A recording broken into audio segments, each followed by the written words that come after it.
So, hello everyone, welcome to the new episode of podcast of Yotewo. And today we have a guest who is Skomer, CEO of Gena Health. So, first of all, Skomer, thanks so much for joining. No, thank you for having me. It's good to be here. Perfect. Thanks so much. Maybe let's start with a bit of introduction on your background about Gena. Maybe we'll go for it about it. Yeah, sure. So my company is called Gena Health. We are a health tech company. We connect cancer patients, particularly cancer patients who have rarer diagnoses or later stage or harder to treat cancers, with treatments that go outside the standard of care. So that could be outside the NHS. And we do that through a tech platform, and we're launching later this year. And it's a really exciting time, and hopefully we're going to help a lot of patients Cool. along the way. Amazing. How long have you been running the company since? So from sort of early ideation stage, that's must be about 3 years ago. Okay. But actually, in terms of kind of really operationalizing it and building, it's only been sort of the last 9-ish months, I would say. Cool, interesting. It's pretty much same as Yotewo, to be honest. Yeah. Um, I don't think people talk enough about the sort of the super early stages super early stage. where you have this idea and you're like trying to kind of shape it from the ground and from like this kind of yeah, exactly. from here to something, and it does take a long time, and Yeah. it's something that can't be rushed. And I didn't come into the world of sort of medtech, Yep. willingly, I suppose. Yeah. I came in because my mum had a terminal brain tumor diagnosis. So Gena was born out of that experience. And I didn't come from a medical background. I studied geography, which is definitely not medical. And obviously, throughout her diagnosis, the 3 years that she was, or almost 3 years that she, post diagnosis through to even now, I'm constantly learning and having to sort of understand the medical, world, the science, build the team. So it's takes a long time. For sure, It takes a long time. For sure. Man, so my next question is actually related to what you just said. So your background, I checked LinkedIn, everything I could find. So your background is not medtech, not biology, and you run a medtech company. Yeah. So myself as a founder, I understand that there's like first of all the business aspect of it, but I'm sure a lot of people will have the question like, how do you run a medical company without being a It's a good question. Yeah. Bring in people who are the experts. Okay. That said, you need to be able to talk the talk, and my knowledge is compared to somebody who's done a PhD or who's a researcher for 20 years in the field, it's super superficial. Cool. But I actually do understand the basic principles, the central dogma, the ideas of how biology works and how we treat it, and that's obviously. There's no limit to learning, and I spent much of those early years actually just reading textbooks on drug discovery, design, on cancer biology, on and literally just trying to hoover up information. And I think if you're an academic and you've done a PhD, most of what you do is reading anyway. So I don't have the label, but I think I probably have a decent grasp of it, and enough to certainly have a conversation and I speak to clinicians and researchers, weekly. And I'm able to go in there and, I still learn myself from them because that's why I'm speaking to them. But, go in there and hold a proper conversation with them around the topics and the space that we operate in. And that's something that you obviously do need to have that level, but basics, bring the people in who are the experts as well to make sure that when it gets to the next level, you have them to really fortify the kind of the team. Yeah, that's great. Which role did you bring them to, like as an advisory or more like a hands-on So one of my co-founders, she's a cancer biologist. So she was not a professor, she worked in university and she was teaching. So she's obviously qualified, in terms of the cancer biology space. Nice. Advisories, we're still building our advisory board and we're going to build a sort of clinical board. We have some scientific advisors as well. All of that sort of gives you air cover. But, our whole philosophy is really looking at the patient experience and how we can make that experience better. And that's obviously driven by my experience, but that of so many other cancer patients and carers and people who go through, this horrible thing that is cancer diagnosis. Of course. So, while obviously we need those experts in the team or resources that we can tap into, we also don't want to lose sight of the kind of lived carer, patient experience, because that is kind of fundamental to what we're doing. Yeah, makes sense. No, that's great.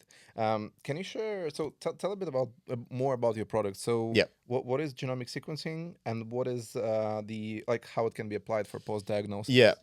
So what we're building is a precision guided navigation tool for patients. It's free for them to use. We offer genomic sequencing and additional sequencing, beyond that, transcriptome sequencing, which allows you to really understand the molecular makeup of the disease. So if you take, for example, healthy tissue, from your body, and then you were to sequence it, and then you take the tumor tissue from the from wherever it is in the body, and you again sequence it, and you compare them side by side, you'll be able to see that within the tumor sample there'll be a lot of differences between the two. And those differences tend to be mutations, and those mutations tend to be, not all the time, but drivers of the cancer, because they are, causing an overproduction of a certain protein, which is causing a sort of kind of flywheel effect in the body, where that protein maybe is stimulating cell growth to be, going crazy. And that sort of field, it's not that new anymore, because it's been around for a while. I mean, I think that the first time they sequenced the human genome, it cost something like $1 billion to do, and that was and many teams. Now they can do it, the whole genome, for a couple grand. Even less so if you're doing depending on the sort of detail that you go into. But the idea is but having that data, it can drive your treatment plan, because you're able to then identify and go after the targeted treatments that will be targeting certain mutations. And I mean, there's a whole field of omics, which is sort of looking at proteins, looking at, I'm going to get too technical here, RNA, looking at genes. And that's kind of the direction of travel, is this personalized medicine, whereby patients, you can really understand the disease at a molecular level, along with the clinical, along with the sort of demographic, along with, do they have other comorbidities, as they're called, or other conditions. And you take all of that in aggregate, and you use that to kind of come up with a personalized treatment plan. What we do now, typically with cancer care, and especially in the UK, it's maybe slightly less so in the States, but we typically have a kind of broad brush. We have these tools within the NHS, these chemotherapies, we can use them, for these patients, and they have different efficacy, or different, they're less effective depending on the type of patient, because we're all very different, Of course. So the idea of personalized medicine and precision medicine is that we use the patient's, information, if you will, to drive their treatment plan, and that's kind of what we're trying to unlock. We connect the dots. So our platform, allows the patient to understand, obviously, their diagnosis, their disease, at a molecular level as well, and then we say these are all the options available to you, and this is how you actually get access to them, because there's a whole issue around the fragmentation, the deep fragmentation of the healthcare sector. Even I think there's a Cancer Research UK report that came out a couple of weeks ago, saying that even within the standard of care, so assuming everybody who gets a diagnosis for, let's say, breast cancer or lung cancer should have the same treatment across the UK in every NHS trust. Even within that, there's fragmentation, whereby patients in some areas that are maybe more deprived versus patients in London are seeing very, very different treatment journeys. So our whole philosophy is that shouldn't be the case. Patients should know where to get access to the best treatment, and it should be free for them to do so. Of course. No, that's great. I really like it's a very, it's like, I'm talking to a lot of startups, and it's like yours is one of the most impactful things that can actually be applied in the UK. By the way, is it just the UK or no? So we have a bit of a Swiss presence already, because we're on an accelerator, which I guess we'll probably touch on later. But we're looking at US, the whole of Europe as well. We would like this to be a global, because the way that we see it is the problems that cancer patients face is pretty similar, and yes, there's going to be slight differences and nuances market to market, but the fundamental problem is, these patients, particularly rarer cancers, late stage, harder to treat cancers, they want to know where they can get access to the best treatments and the treatments for them, personalized treatments for them. So it's the same problem, across the world, and I think we could be if we can get it right in one market, we should be able to copy and paste it into the other market. Yeah. And that's kind of the direction for us, I think. That's amazing. That's great. You know what I really like? So the users are the actual patients, not Yeah. that's great because like a lot of medical startups, like medtech in general, they're facing the institutional, I don't know, NHS doctors or GPs or whatever, but not the patients itself. Yeah. So it's pretty It's I think it's unique. part of our kind of USP USP, is yeah. being this sort of patient centricity. It does also, there's stuff that raises, for example, that is the patient going to be equipped to have to manage some part of their care of course. journey. We know that the clinician is also a very important person within that, Okay. and we can't forget about them. So we are advocating for the patient and the patient experience, but we also are building for the clinic community. So like co-piloting with Exactly, yeah, because it's we can't. And this is the thing about healthcare; it's complicated because often the person who pays for the service isn't actually the user. So in our case, we don't want the patients to pay. Yeah. So we have to think about who's going to pay for it, and then you have to align different incentives, and all the different stakeholders, whether it's NHS, whether it's a clinician, a patient, a carer, a pharma company, insurance, they all have slightly different needs and wants, and you have to align those needs and wants. So for an insurer, for example, if we're going after them as a customer, which it is a group that we could do. For them, they want to reduce their claims. They want to reduce how much they actually spend. So our argument and our thesis for that, and this is probably the least developed, but it's a good example, is that by presenting the patient with the right information and also potentially information around what drugs are going to be more or less effective, it could reduce the insurer's claims because by virtue of them not overprescribing things that are not effective. Exactly. So that's part of we have to test that. But that's a good example of how that's a specific, stakeholders. Yeah. That's amazing, interesting. And can I ask this following question? So what was the biggest bottleneck so far? Because medtech, in my opinion, is like one of the most complicated verticals.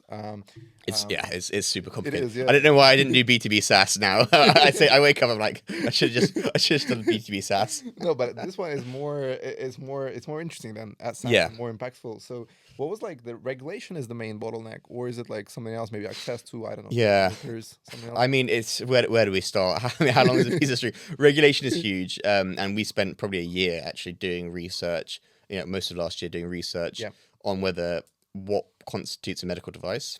If we are a medical device, what kind of medical device? Because there's a huge number of, variety in there.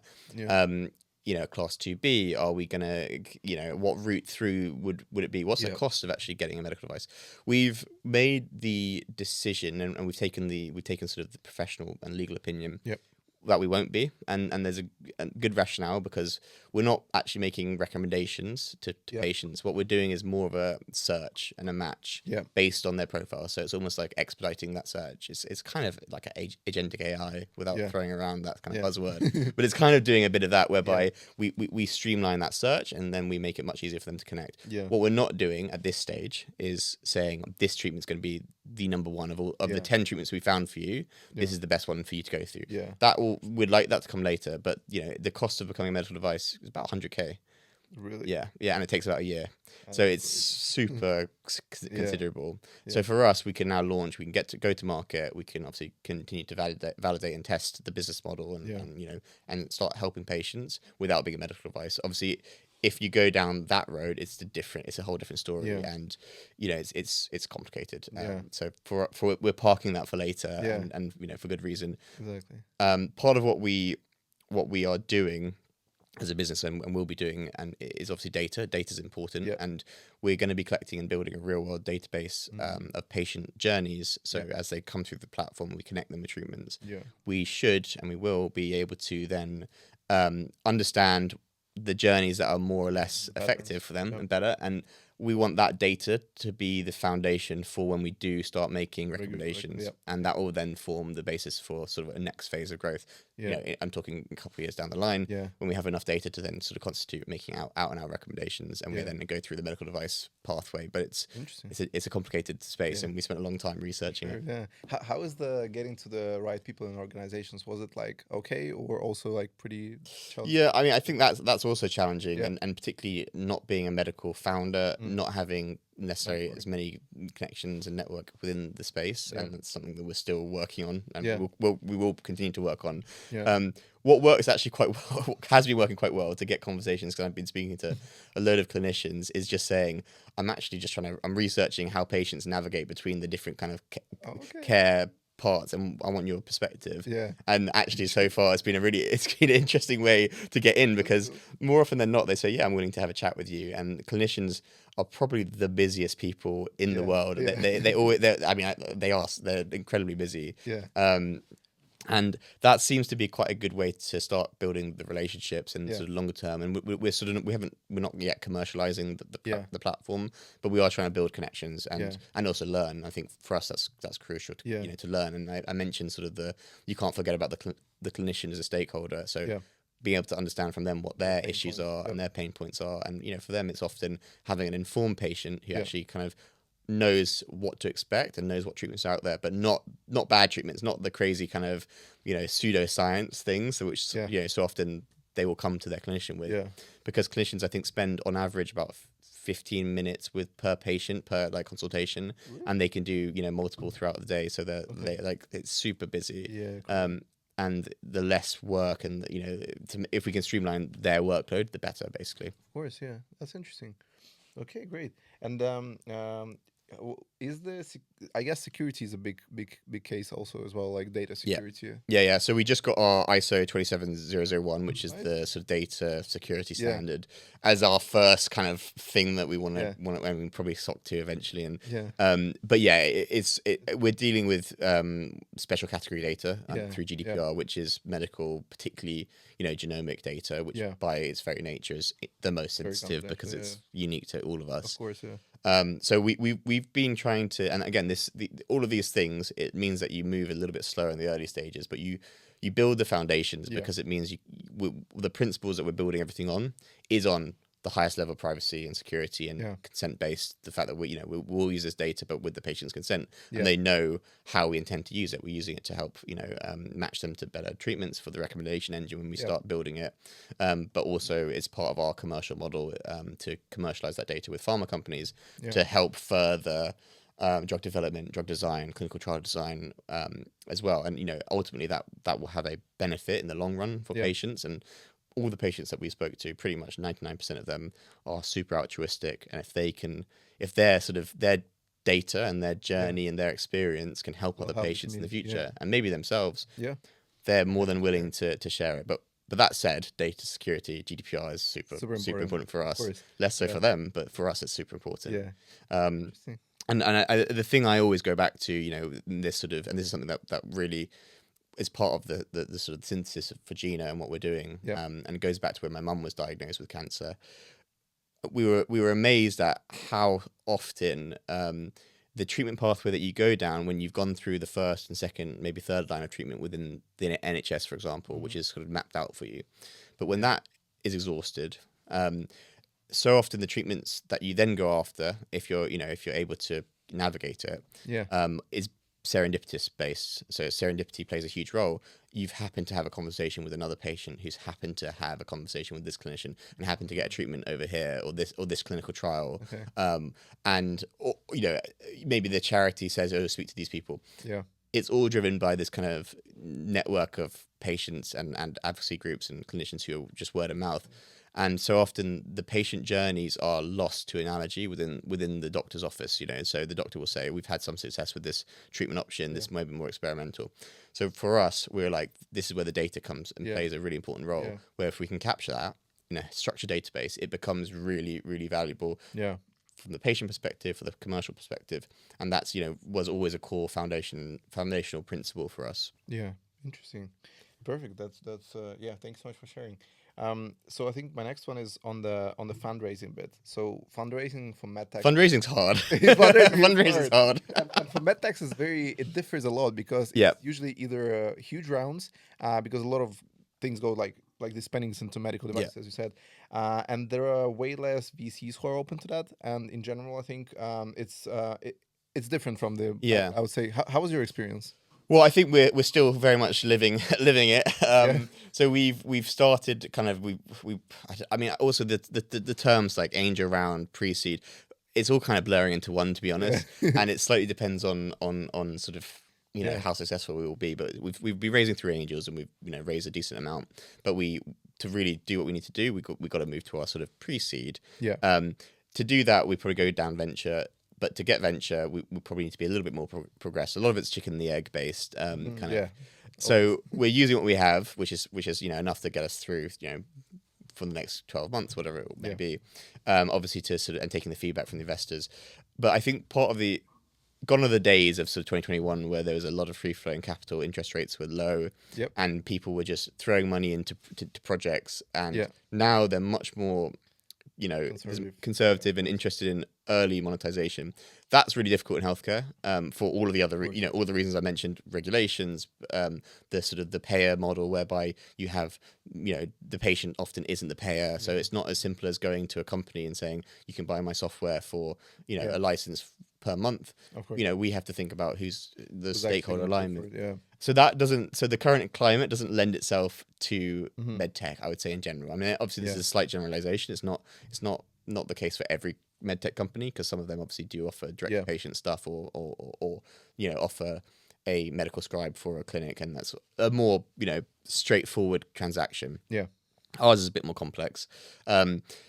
But going back to sort of the question around the fundraising, you know, environment, I mean, I think the narrative that you paint is also incredibly important. And I spoke to a number of founders, and you know, obviously you take a lot of advice as you go through the journey and understand what works. And the biggest thing that sort of stuck with me is VCs and investors really drive off FOMO, and you need to capture that if you want to be successful. And if you're going to a VC and you take a meeting and you have your first meeting and then you sort of seem desperate for whatever reason, they won't invest. So the best thing that you can do, and this is what we have been doing, and this is, you know, whether this is part of our sort of 9-month raise or whether we kind of just call this networking, which is kind of is, we're just building the network. We're building, you know, interested investors. We're keeping them in the loop. We are saying, look, we're not actually ready to commence our structured priced round later. That'll be later this year. But we do want to build the network, and we want to find people who are going to be both strategic partners, but also obviously give us the capital that we need to deploy into the business to grow it. And, you know, that process, once you kind of learn that that's actually the way you should do it, and, you know, I think it starts to become fit in place and, you know, become slightly clear on how you go about this. And you have to be really disciplined, because it's so easy. And I you know, last week I fell foul of this, because a VC that I pitched to through the accelerator we're on, he's a bit later, but he said, "Oh, speak to this other VC based out of Paris." He then connected me, and I didn't run the process of saying, "We're not raising now. We're raising later in the year, but we want to just build the network. We'd love to have a 30-minute intro call with you just to run through if there's a fit." And I didn't run that process, and it, you know, and you've got to be super disciplined. So I think that's probably my biggest reflection, being kind of living it. It's hard work, but it's fun though as well. Actually, it's quite exciting, and you do feel, you know, it takes a lot of time, but you do feel that you start to make progress, and you're building, you know, a newsletter, and you're building the sort of network, and you know, you're finding people who are actually kind of quite supportive. And even if they don't put the money in now, and I'm sure your experience speaks to this, but even if they're not putting money in, you know, your pre-seed round or whatever it may be, just keeping them even in the loop as prospective and interested parties for later rounds is super important. And 100%. You know, Rome wasn't built in a day. Is the way I literally said that to myself this morning. I was like, remember, Rome wasn't built in a day. It takes a long time for this stuff. Of course, that's actually really, really good advice for all founders, and I 100% support on that. I remember once I've met with Simon from UCL. Simon, and he gave. Yeah, we should say that we also did the MSc entrepreneurship together. Yeah. By the way, we studied with Skomer together at UCL. And I asked him. I don't remember. He just gave me this advice that if you wanna get advice, go and ask for money. He told you this way. If you want to get money, go ask for advice. So it actually works. Like surprisingly, but it actually works. Yeah. And keeping in the loop is like 100% important. We also had the same situation, like when we were talking to investors who are interested, like in a super early like pre-seed stage, and then we just kept like, you know, like kind of being in touch with them, meeting whatever. And they're like, now we're talking about like maybe them later joining on a later stage, like on a seed round. So it's 100% like about relations and like all about that. Yeah, I mean, and that's something you don't necessarily realize, but a lot of it is relationship driven, and that I think that's true through like whether it's the business side of things, like actually kind of selling and building those relationships through to the fundraising. It's all relationship driven. 100%. I don't necessarily think I realized that quite as much as I do now. When I started this, you kind of think, oh, it's going to work this way, and it's all going to fit together nicely. But there's a constant learning, there's constant networking, constant feedback, a lot of feedback. As well from different people, and sometimes it's very contradictory, and you're like, what feedback do I actually listen to? They're saying like you need to show the X, and they say you need to show Y, and you're like, they actually don't, they're completely different. So what do I listen to? Do I listen to neither of them, maybe, or both? You can't satisfy everyone. Like when we're doing the pre-seed also, I talk to it, and I think it depends on the kind of like quality of people you're talking to, because I was talking to a couple of VCs, and they were like, their feedback was extremely like the opposite from what I was expecting. And then when I actually tried to apply what they suggested with other investors who are like a bit more into what we do and like knew a bit more, it didn't work. So it's really like I think it's up to your decision. I won't say that the saying, but I think there's a opinions are like or something. Everybody has them, but nobody wants to see them. Of course. Of course. Okay. Talking about the fundraising and like all of that aspect, tell me about the accelerator. So you joined Tenity, which is this accelerator. I've never been on the accelerator. Like we really are part of like UCL Hatchery thingy, but which is like more of an incubator kind of thing. But I think accelerators are like not for everyone. So no, I completely agree, and I think it really depends on, and there's also different types of accelerators as well, and it really depends on what you want. And we've done a couple of them. So we did the Cancer Take Accelerator, which is like basically fully online. Didn't take any equity or anything. That was here in the UK. That's funded by Cancer Research UK, I think Blood Cancer, Brain Tumor Charity. It's run by Capital Enterprise. That's a pretty big one. Yeah, so and they obviously run lots of programs, and it was free to apply. And I think it's split into 3 phases, and the last phase are they've narrowed down all the teams, and then I think you pitch for a grant, which is from the charities. The charities the grant. So that's quite an interesting structure. And we did that. We didn't get through to go through to the grant phase, just because I think we were a little bit too early in the ones that actually got. There's only 2 I think that got the grant last year when we were in that cohort. And then Tenity, which is a bit, it's hands on. It's 1 week in Zurich, once a month for 4 months. So it's much more. It's more like a YC model where you actually have to be there face to face. That's cool.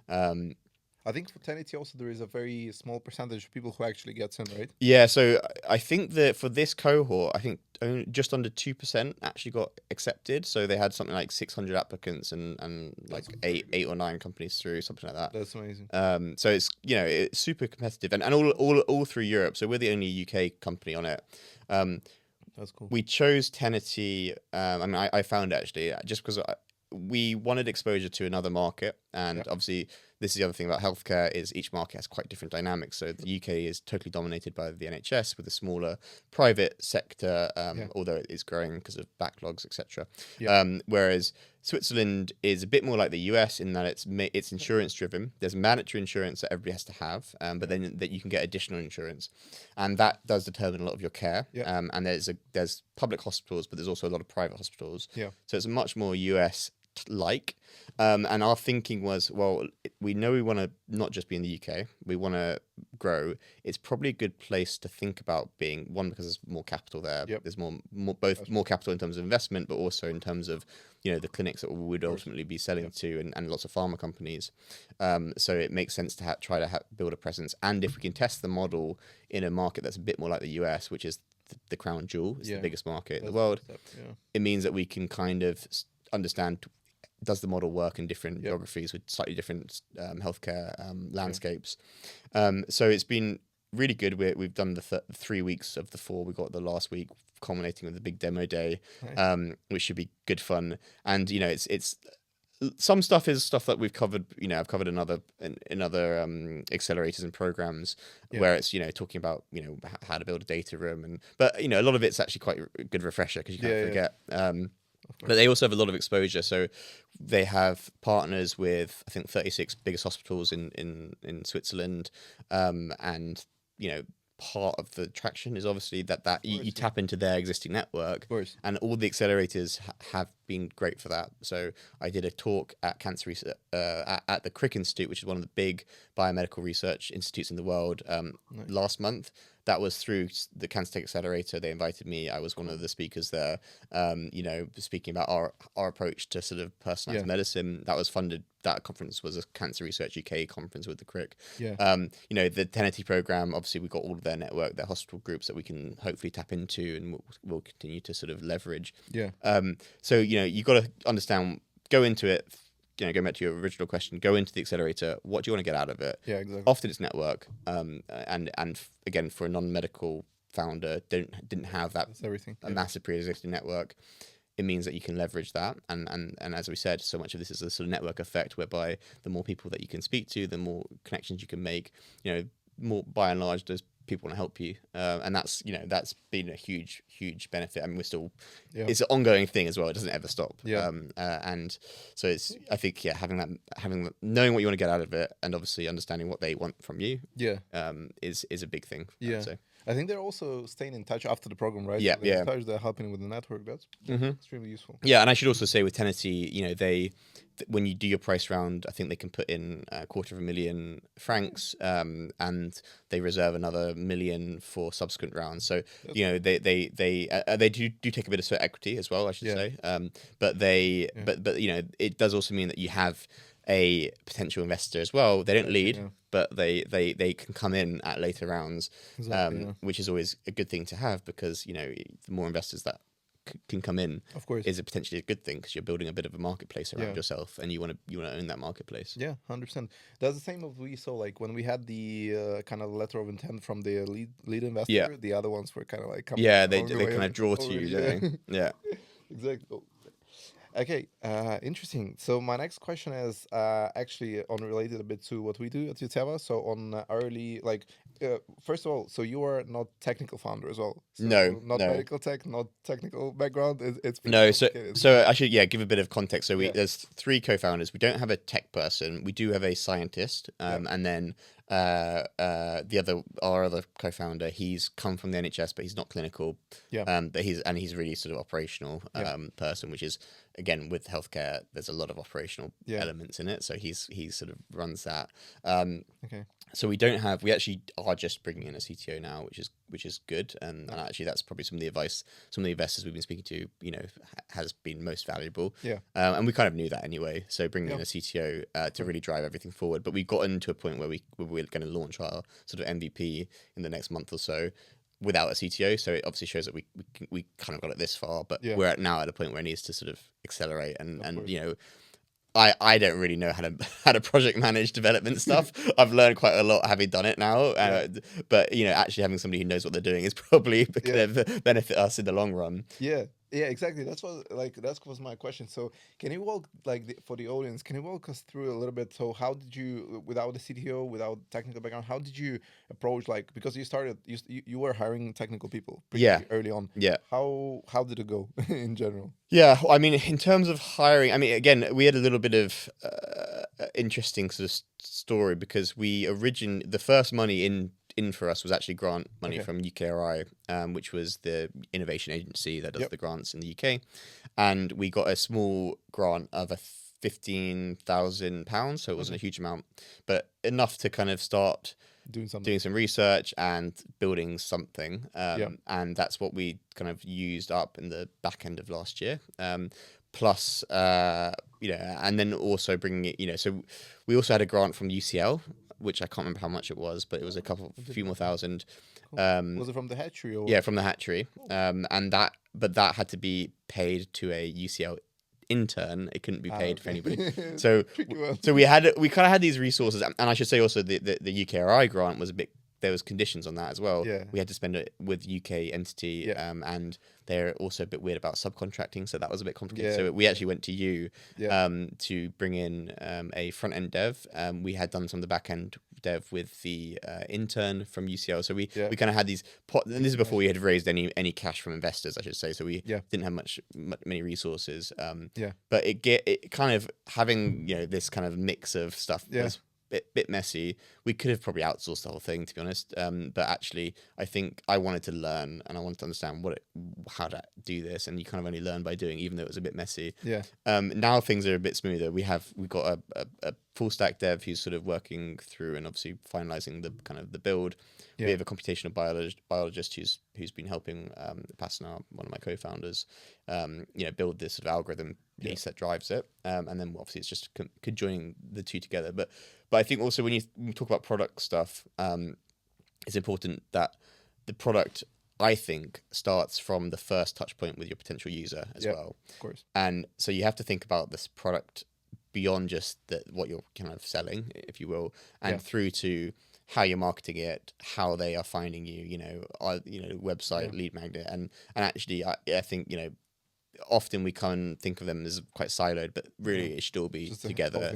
And you've got to think about how that's a seamless touch point for, in our case, a patient, all the way through from finding us. What value are we able to give to them, even if it's incremental, value, throughout that journey, through every touch point, whether it's, a simple PDF that they want to download, a little fact sheet, through to accessing, the actual full platform and getting all these treatment recommendations that we're able to match them to. And I think that once you get into that mindset, and I think it's probably an ongoing thing again, and I'm still learning all this stuff as we go.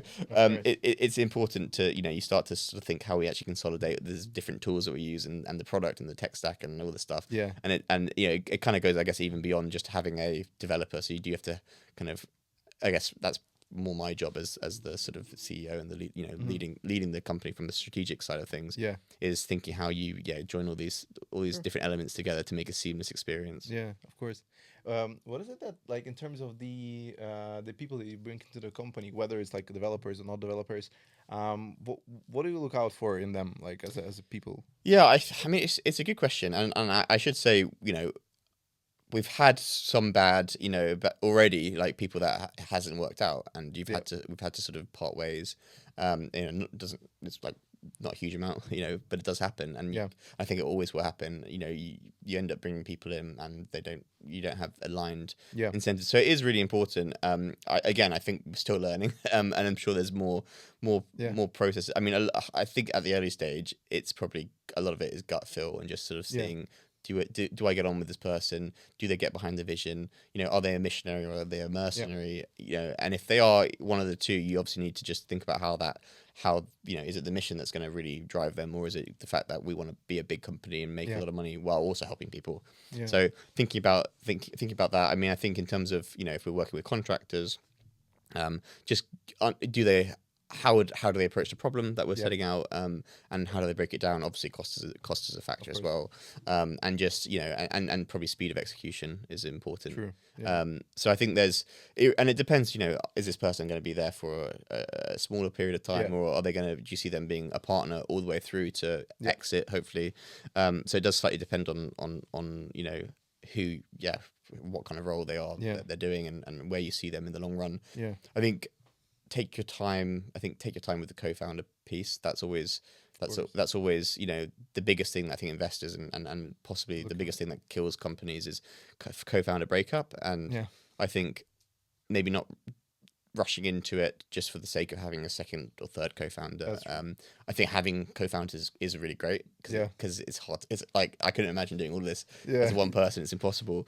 But it's not. I think often it's led a bit by, again, serendipity, by the fact that you maybe just happen to bump into this person, and actually, we met Passana, so our scientific officer, co-founder. I met her on the Cancer Tech Accelerator, so about over a year ago now, and that was quite sort of. I had put in as part of that on my sort of application that would love to meet a scientific sort of person to join the team, and it just happened that she saw that, and then that sort of led to her joining, and obviously adding a huge amount of value because we needed a scientific person to drive the what we're doing.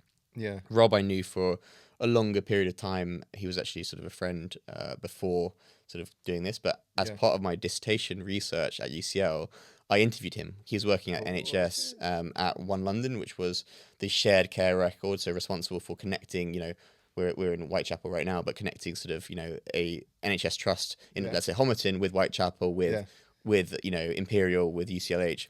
Okay. And so he had this sort of operational and data flow understanding. Yeah. So I interviewed him as part of the master's research as an expert, and we kind of just kept the conversation going post that. That's and cool. he eventually was like, "Look, I'd actually really like to kind of join."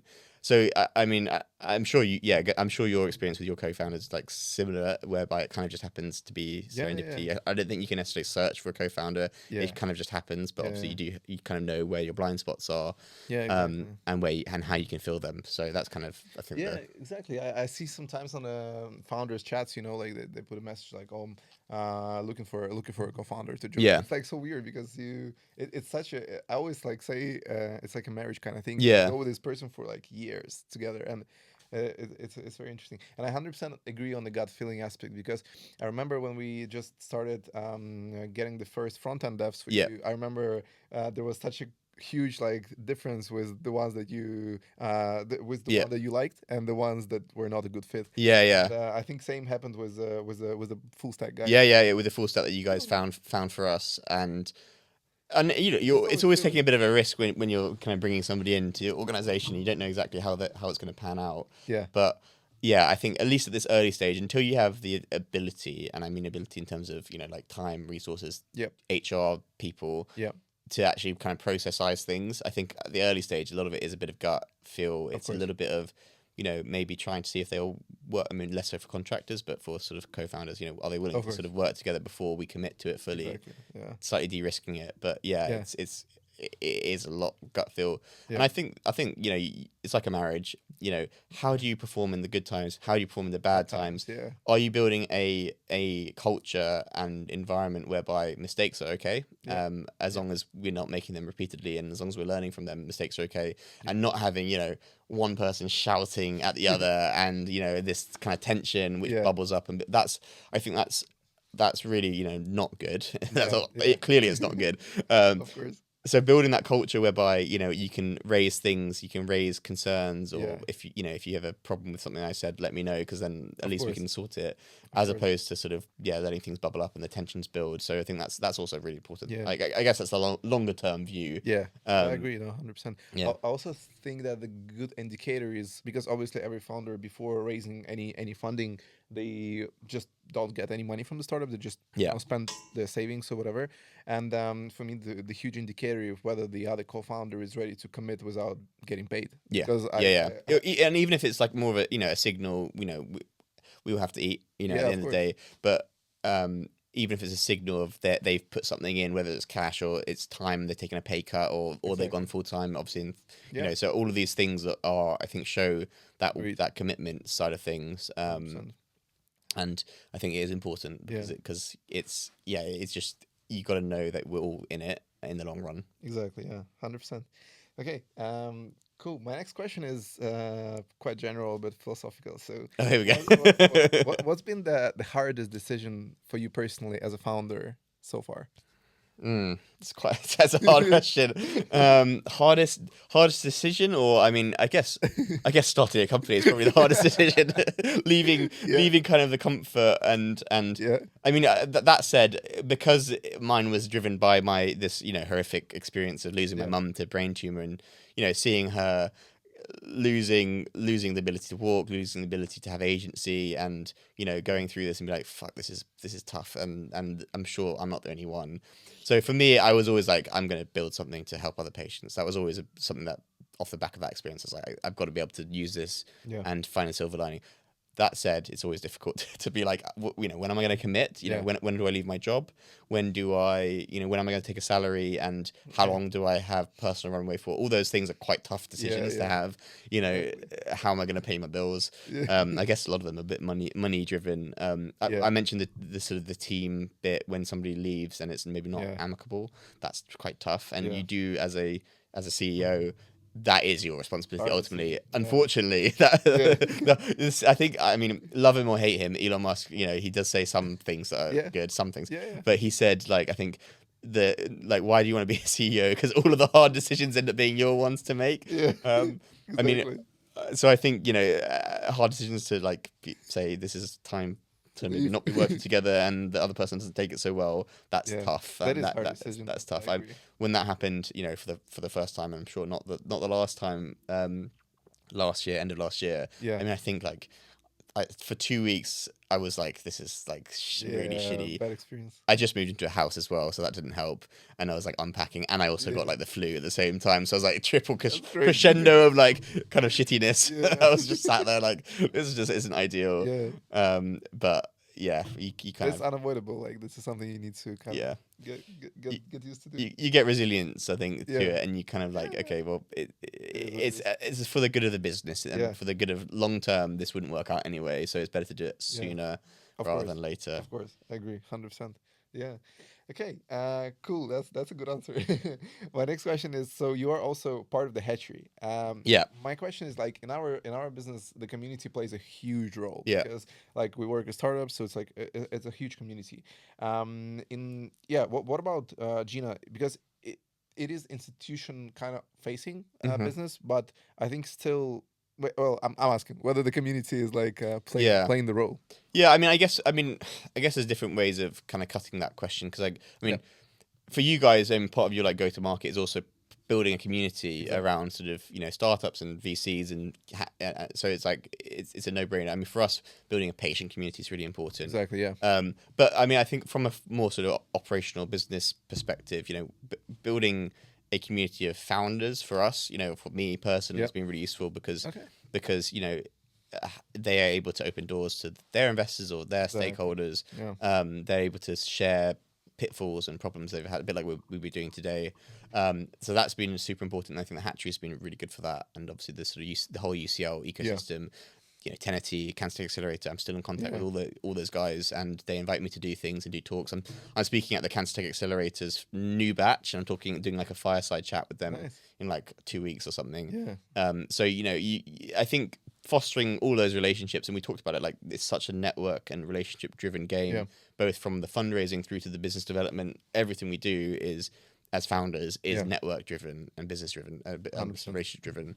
True. So the community is kind of front and center of that, and if you can be tapped into as many communities as possible, that you still have to give some value to the other people as well. I mean, it's important that it goes both ways, but I think it's one of the most important things as well. For sure. Of course, especially I think the community of patients. I think it's extreme. Like that's the core of the business. And for us, it's building community, building trust with patients. Making sure that we're all on the same page in terms of what we can do for them, and the fact that we're trying to do it for free, but there is a sort of there is a transaction in there, and for them it's sort of the data piece. For us that becomes valuable, but making sure that that's transparent is really important. And again, from the patient perspective, tapping into the charity communities, the advocacy groups communities. The clinician communities, this is just like it's quite a few to think about. Yeah, that's true. Okay, so on the next one we touched on this a little bit, but what's next for Gena? So what's the plan for the next 6 to 12 months? Besides the fundraising, obviously you the guys have just opening the round now. It's considered as a pre-seed, right? Or I don't even know anymore. Because we've been raising via angels, through ASAs. Okay. And I mean, maybe like, good to get your perspective. So we're raising a couple $100K through them. Now, is that an angel round, or do we just group it together and make a bigger pre-seed? I don't know. I mean, what's the right way of doing it? That's definitely a pre-seed. A couple hundred is for sure a pre-seed. Yeah. I think just for the new round, it's a question whether you want to kind of like do extended pre-seed or go straight to the seed, or I think we'd kind of extend it, but I mean, and this is actually an important thing, like how you structure the round is important. And exactly how you and we speak to investors and they're like, we put in a minimum of $1 million usually, and we take the whole amount. And you're like, okay, you're a big dog. But I mean, okay, so fundraising, obviously, that's kind of, I think, actually an ongoing thing. Yeah. I mean, you guys just finished your your pre-seed, and then you're like straight away looking at your seed, and I think that's the reality, isn't it? Yeah, I mean, I was chatting with one investor recently, and he told me the golden rule is like 6 months of runway you need to have before, like by the time you close the next round, you need to have 6 months more of runway. So I mean, there is not really a choice. Like, exactly. You just need to go in there. Yeah, and I think I mean, like we're raising like our pre-seed to give us 18 months runway, but actually we need to close the seed within 12 months. So you have a little bit of a buffer, but you don't want to be like closing at 18-month mark, because then you're like, this is like tight. Of course, okay, so fundraising, that's obviously always on the cards. Product launch, so MVP going out in a month or two. I think end of Q2 is what we said, and that will be our the first time the product's actually fully working. We're not just doing like concierge. We're not doing we're not just doing marketing material. It's actually a functioning thing. What we're able to then kind of operationalize with our pilot clinics that we've lined up. Which will be obviously important learning for us. So that's kind of a key, I think, learning constantly and using those opportunities. We're going to be running a feasibility study, which is all around the sequencing pathway. So if patients opt, and we would fund this ourselves to begin with, but if patients opt to have the sequencing done, we need to know how to actually get the sample from the NHS hospital or the hospital they've had it removed, get it to the lab.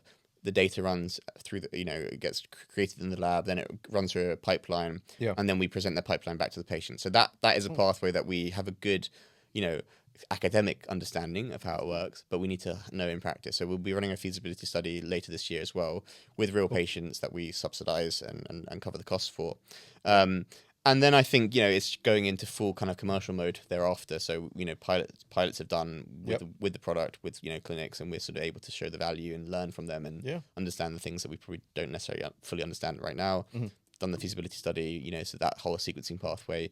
Then it's about commercializing those two elements and going after more clinics, getting them signed up, or more treatment providers, going after building the patient pool and making sure that they're finding value from the product, but also if they want the sequencing done, we can do it, and we have that set up, and we know how to run it, and obviously time is one of the biggest kind of components to cancer care, so doing that quickly, and our whole appeal is that we're trying to bring that learning curve right down from up here to here for the patient, and that also includes making sure that if they want the additional sequencing diagnostics done, it's done quickly, so that they are getting their results back in 2 weeks, rather than what I think the average is now 55 days in the NHS, which has come down remarkably, but it's still pretty high. Where actually I think a lot of things change in that time.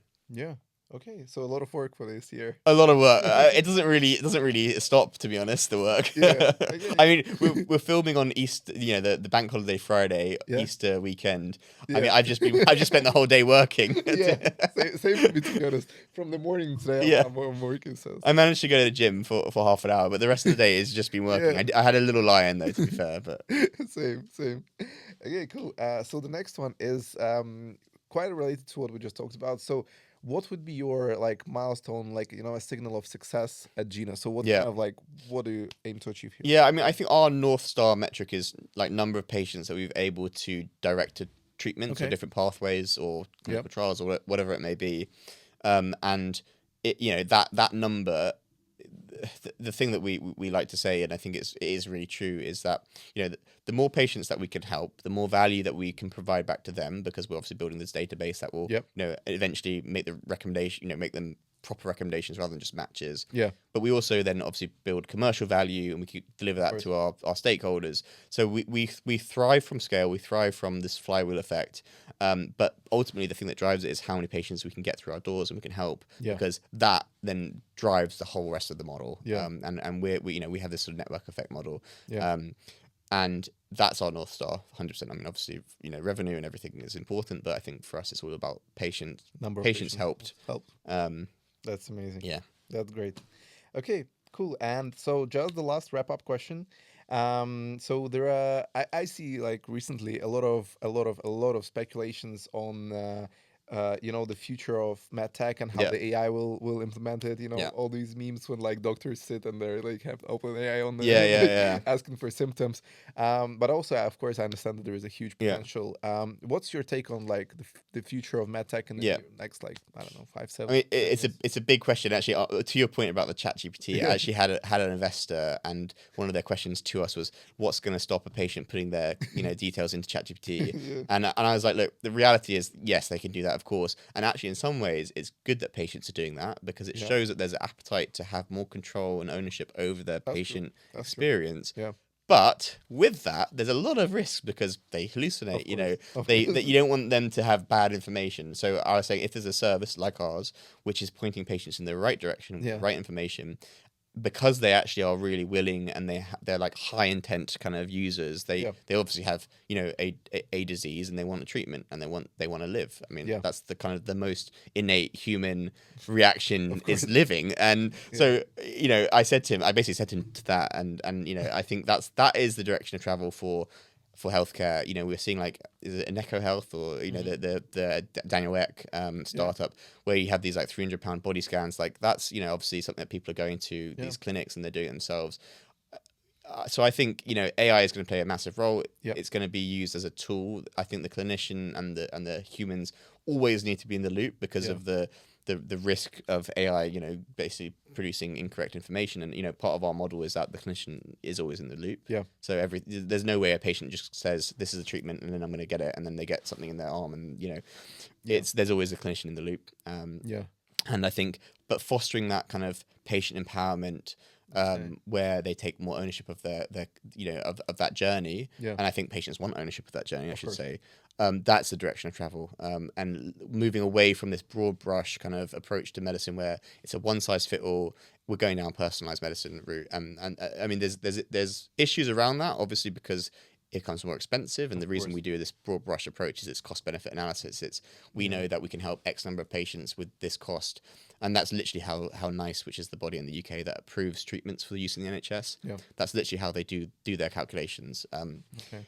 So the personalized medicine model doesn't fit so well in that. So there's going to be this kind of, I think, tension always. Yep.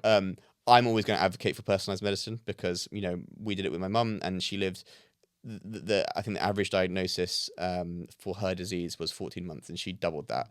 And we went through this approach with her, and most of that time she had a good quality of life, apart from sort of towards the end of her disease. And I think that's what patients want. They want that personalized experience. They want that to know that the treatment that they're going after is going to be the best one for them. Yeah. The more we know about biology, and biology, to put it bluntly, is fucking complicated. But the more we understand, the more we realize that actually we can't just treat all these conditions the same because they're all totally unique. So I think that it is a direction of travel. There's just the kind of economics side of things that has to be worked out still. But that's my take on it. That's cool. Yeah, 100% agree. So essentially, like the personalization, the control over things, and I think something to do with like kind of equal access to treatments. It's kind of democratizing that access, and that's for us that's part of our value prop is that we're building this as a free service that any patient with cancer can sign up for and get that information.